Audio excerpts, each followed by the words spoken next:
Greetings, my name is Digai Mofokeng and I will be touching on Ramp Group and Yeli's article. My section in this assignment focused on the challenges the authors presented within the education and research environment in Southern Africa. Their key argument is that a lack of resources, inequality, and limited access to opportunities affect student development. They also focus on the importance of creating a supportive and inclusive system that will improve participation and learning. One critical issue that they mentioned is the unequal access to education resources, and this affects how students perform. It also affects their confidence and their future opportunities. This article links to Unit 3 and 4 outcomes as it demonstrates the importance of critical thinking, problem solving, and understanding social challenges. It also shows the need for effective communication and innovative strategies to create and change learning and teaching environments. Thank you. Greetings, my name is Yonela Pele. My article is that of Makatsa, which is Integrating Curriculum Reform, Faculty Development and Graduate Employment in South Africa's Higher Education.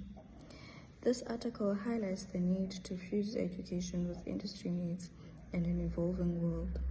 It also highlights that South Africa, being a developing country, may take long to respond to the call. Even when it does, some places may be left behind because of funding and infrastructure. To conclude, Makatsa argues that institutions of higher learning are responsible for producing employable graduates. This could be done by upskilling lecturers so they can equip their students with the required knowledge and skills that are needed. This means that the curriculum needs to be curated to fit the fourth industrial revolution.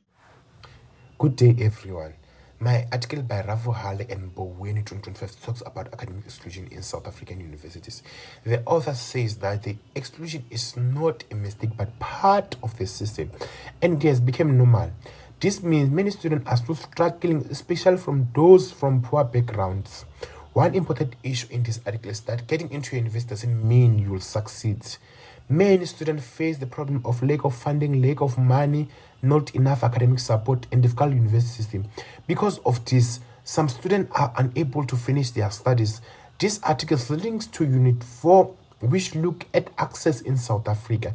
It shows that even though most students can enter university, not all of them are able to succeed. It also linked to Unit 3 because it shows that transformation is still not yet achieved.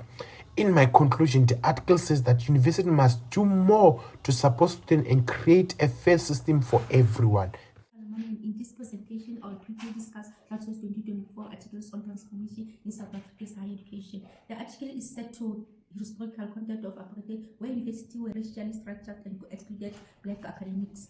Although post-1994 policies aim to transform this system, Plattsburgh argues that this effect has been slow and incomplete. The aim argument is that the staff in South African University Framework was introduced to discuss inequality and diversity academic staff, but it is aimed to bureaucratic thinking. This means the university focus on their performance research, output, and efficiency rather than transformation included. One key issue highlighted is the situation of early career academics and post follows who often experience job insecurity and lack of support. Instead of being developed, they were frequently used to meet research demands which affect ongoing structure and quality in the system.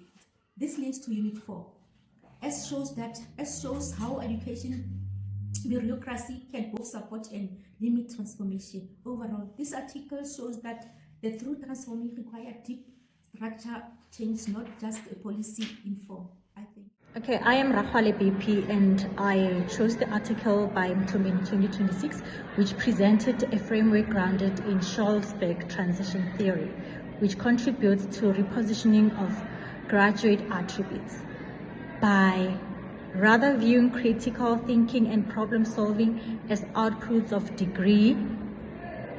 Mtombeni defines them as access enabling capabilities.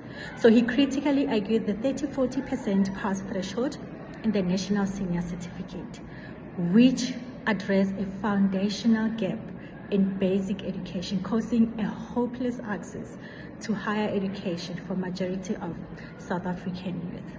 which puts emphasis on epistemic axis, which is participation in the curriculum, and the formal axis, which is getting a seat in the lectures room. Good day. My name is Mpapwe R and my article is by Shange Zogli and Jamil, published in 2026. The study examines how South African universities can improve graduate employability and entrepreneurship.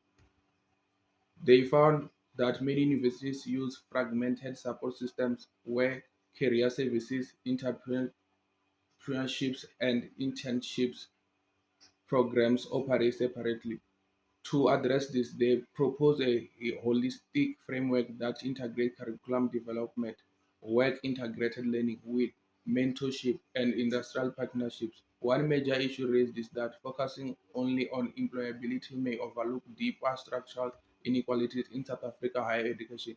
This article links strongly with Unit 3 because it supports transformation and global competitiveness, and with Unit 4 because it addresses access, participation, and student success. I believe universities can support employability, but solving unemployment requires collaboration between universities and government and industry. Thank you.